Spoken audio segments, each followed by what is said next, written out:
Oh shit, I fucked this right up. It's gin and lemonade, Sam. Okay. Alright.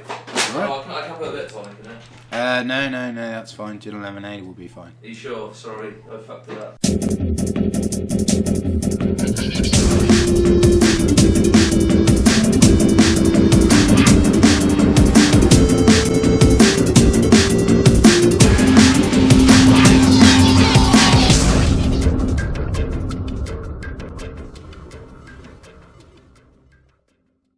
Welcome to Super Smash Brothers. Hello!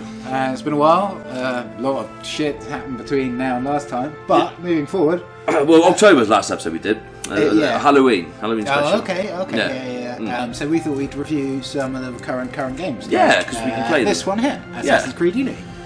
I don't get it. I keep getting drawn into these Ubisoft games, and I guess they must be doing something right, you know? Well, no, they're just a publisher. They're like News Corporation. They are like Rupert Murdoch of the games world. They will publish the fucking their grandmothers. So I can find it easier to boycott News Corp. If somebody told me to boycott Ubisoft, I'd be like, really? I've got to stop playing these games. I fucking love these games. We have saved you all the game client, which is Uplay, which you have to use to access all of Ubisoft's games, which is horrible and clunky and really won't bother. Mostly it's to get you to buy extra shit, or even the game you've already bought to buy extra shit for your game, which you can do. Which you can do on this game too. So you can buy this like premium currency thing, and then unlock loads of stuff without having to work for it. There's two in-game currencies and one premium currency. They're looking at what you just said. Yeah. Technically, that is dumb as fuck.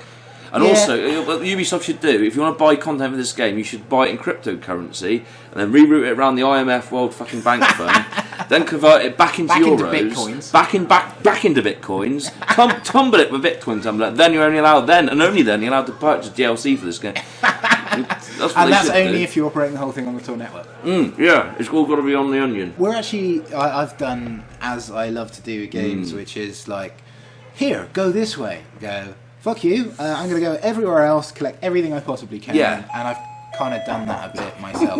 Just starts again. By the way, ladies and gentlemen, this is Max, by the way, a friend of ours from around these parts, so if anyone's wondering, So this is French Civil Revolution, isn't it? That's the idea, it is. Okay. This was where they originally got rid of the aristocracy. Yeah, this is the fighting of the... They had a committee killing the royalists and all that kind of shit. Napoleon went to a school that the king that they deposed founded the military, excellence. Generally, children taken from families that were lost to war. So the rebels, for want of a better word, or the civilians versus Bonaparte's clan, was it? I don't really know. I think the revolution kind of happened in stages. Like the initial stage was the overthrow of the monarchy and such. Yeah, so this is basically them going, how come the king and queen have got everything and we got nothing, so we're basically going to tear it down. I think what we're going to do, because like I say, I've done most of the side quests, there are like a couple of investigation quests left to do, which are cool, but they don't make for particularly good videos, so we're going to actually go ahead with the main story. Yeah, the story quest. There's a lot of tiers on this map again, isn't there? You've got to filter out the crap, haven't you? It's such a busy map, and it is actually quite big. You first look at it and you go, actually it's not big, but when you're actually running through it, it's plenty big enough. Quite nice back on dry land. I kind of forgot in the last game that it was actually about being an assassin. Yeah, not a fucking fisherman or a pirate. Well, the thing got really, really carried away with living out a boyhood fantasy of being a pirate. Well, not only a pirate, surrounded by seamen. A Welsh pirate. Not so much the seaman factor, but certainly, like when I was young, and like people used to say, "Well, what do you want to be when you grow up?" And I'd say something like a pirate. Yeah, no, I mean that's cool. Yeah, fuck me, that's great. That's cool. It's Paul Johnny Depp ruined it. There was that. I'm just going to have a quick look, because I reckon I might be able to buy some more stuff for this guy, and your gear goes in tiers, and the tier that you're really after is legendary. I'm crying some tears right now. That's kind of the kind of shit we want, legendary. You can see on the right hand side it's got like 5 gold icons, which means it's super shiny. Hang on, falling damage. There's falling damage in an Assassin's Creed game. Oh yeah, you can die. Oh, for fuck's sake. There was, to be fair. Yeah, you can jump off of something and it'll go, are you sure you want to do that? And you go, yeah, just fucking jump, and then you die. But of course, having smothered trousers, with some slightly different fashion boots will somehow make that okay. It's about suspenders. In fact, you know, those tiger skin shoes were pretty good. I had some that were really good for stealth earlier, and they essentially had high heels, buckles, and they were just basically like the most unstealthy looking fucking piece of equipment ever. These ones actually look like these ones have actually got pigeon shit on them already. See? Oh, that's very authentic. Spattered with pigeon poo. Straight off Trafalgar. But they are some of the best gear, and once you buy stuff, you can also upgrade it, and that's where you can use the premium point thingy, which like is for losers, or just do it with in-game currency. I see hack upgrades, so you can pay Ubisoft credits to do it faster. That's absolute bollocks. Yeah, you can earn some. You can earn a very small if you amount. go on the Uplay thing, we give you some free, which is if you come to our system where we're going to like charge you. The general technique employed by most of America's crack dealers. First one's free, buddy. By giving you a little bit for free, so you can, just witness. You like the taste of greatness. Does that taste good? Nice, make you feel slightly godlike. Yeah, now we've got you. In the interest of, I'm not going to watch this anyway. I'm going to skip the cutscene because Max hasn't seen any of the story yet. Oh no! You're gonna miss out this beautiful, so well developed plot here, Max. You know? I'll tell you what, we're just going to do one Max and then we'll change games. So there's only one spoiler mish for you. Yeah, that's fair. Where the fuck am I? Where the hell am I? I guess I probably should have watched the cutscene. You'd know where you were if you'd watched the cutscene. Yeah, fuck. Where's the? Je suis Charlie. Je suis Charlie. Really. I mean, controversial. Do you think there are, Islamist extremists this time in France? This period? Every one of them. Every one of them. By God. No, I think basically Muslims all died to a very small amount of French in comparison, which is something they should really. That's me laughing at the phone, not the subject. No. Difficult. They got put across a river, haven't they? Now, beautiful dive into the. Oh, get out! I think you break your ankle on a pebble. No. He had small man syndrome, didn't he? Napoleon, is that true? Is that what they reckon? Short man. Sorry, short man syndrome. Well, I think it's an easy thing to say about someone who's short. Well, apparently he's a brilliant war strategician, Napoleon, they reckon. He was absolutely amazing. Because he fucking did quite well. Do you know what I mean?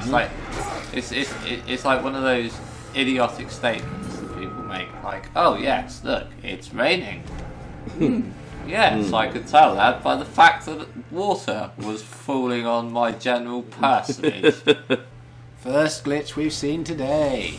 Man falling through the floor. Actually, some glitches and things, I'm a lot more tolerant to than say my 14-year-old brother, who's really like he's got no time at all for glitches. But no, you're right. You're right to point. The problem these days is because it's so easy to patch games up over the internet for the PS4 and all the other fucking platforms. Back in the N64 days or the SNES day, for example, you had to nail the game fucking first time round, didn't you? Because it's released on cartridge. That's the fucking final product. Yeah. You know. So I mean, imagine the hours spent testing it. I was reading a release from Rockstar about how they'd acknowledged that on the last gen, like previous to. The 360 and the PlayStation 3, so that we're talking PlayStation 2, the control system on Grand Theft Auto had been whacked. And I always remember really enjoying playing San Andreas. Yeah, likewise. We played Vice City yours, and you remember? On yours and play it. It was playing fantastic. Yeah, exactly. And I couldn't remember the control system having any problems. No, nor can I. And likewise. Then I went back and played San Andreas, and I couldn't believe that I'd ever. Feels blocky, doesn't it? It was so difficult. Feels blocky. It's weird, isn't it? How you say that? And I thought like the freedom of movement I experienced when I first played it was incredible and second to none. Yet now going back to it, it's so weird. And likewise, I went back and played GoldenEye the other day, and because I mentioned that in my nostalgic fucking rose tinted glasses, how brilliant the controls were in that game. And it is the most shitty fucking thing in the world now. Surprising what you. Get used to. It's just when you don't know anything different, isn't it? Well, as with many things. That's true. Hold it, Norman. Hold it a moment. I thought he said, hold it, Norman. With the Normans in France, this period. He called me a Norman. So no, as well, the modifier, you had an air assassination times 1.1. Okay, so that's the currency. I don't know idea why it's times 1.1, because it was always just times 1 before, but that's the currency used to hack gear. Actually, I should do, and you get some for chopping down bells, so anytime you walk past one, just it's free money, basically. One thing I don't like as well, I love it, so the icons are a bit fucking... I'm gonna call them Neapolitan. Yeah, Neapolitan. They are a bit. They're a bit clunky and like. Well, no, but they don't mean it. Don't mean anything. It's like it's hieroglyphic symbols. They're not representative of what they fucking mean. And why is it called Eagle Vision? It's a bit clunky and a bit glitchy, but it's a good game. I'm not saying it's a cracking little game. I've enjoyed playing this title a lot more than Like number 3 was like an absolute fucking. Oh, Brotherhood! I hated Brotherhood. Brotherhood. The one where it was in America. You were a Native American. It had all the that was dreadful. To be a great game. It was empty. No, it was pants. I've now found 3 ways to get into this place, but not actually found what I'm looking for. It's a U2 song. Find Latouche. Yeah, I think it's very weak about like where. On Grand Theft Auto, you've got things like a little arrow that points up or down, whether or not you're on the right. That is true. That is useful. And this has got no corresponding kind of thing to tell you. And it is a game that works on multiple levels. You've got buildings that are like 3, 4, 5 stories high, and then plus because it's Paris, you've got the catacombs. So you've then got sub levels as well. If you were if you were Arno, the character that features heavily in this game, and you did have to go and complete these things, you wouldn't have anything conveniently telling you what floor to go on. Well, no, you're right, you wouldn't. So, in a way, like this is a frustration that you would probably more realistic, isn't it? In a way, if you were there in real life. Yeah. Assassin's Creed. What do we say? We say I'm enjoying it. This is it's good. fun. This is a very good game. good. Yeah, this is good. If you get this expecting anything different to what's come before, you will be. From the pirate one. I think it's got a lot of things that go back to what made the game good in Brotherhood and Revelations. Where essentially there was a lot of side stuff going on. There was a lot of little side quests that you could undertake that would end with you getting something great. Which you get in this game. Number 3 was, they didn't explain anything in number 3. Like there was no clue as to how to get anywhere. Like any progress you made in that game was very fluky. It was shit. And Black Flag was it was a great game. Amazing. It was nicked all the ideas from Zelda Wind Waker. Graphics were brilliant. Yeah, they were. But essentially, it was, like I say, fulfilling every, as I said earlier, childhood fantasy of being a pirate. That's what that game was. It wasn't really about being an assassin. No, it was pirate game. One thing was running around and being a pirate, basically, and that's great. But you're an assassin. You're not a sodding pirate. I do love them for making a pirate game, but why the fuck did they call it Assassin's Creed? They should have called it like King of the High Seas or something. Or Pirate Creed, if you must. You want to jump on that bandwagon. It's like, occasionally you set foot on dry land and you killed someone, but mostly you didn't even do that. You followed them around so you could hear them. Would probably have to do once in a blue moon. Anyway, I think that's probably enough. By the way, that was a very fucking entirely long-winded answer to Sam's question. What do you think of Assassin's Creed? Yeah. That was a good one, then. I think we'll call Assassin's Creed. Yeah, that's good. And we'll try something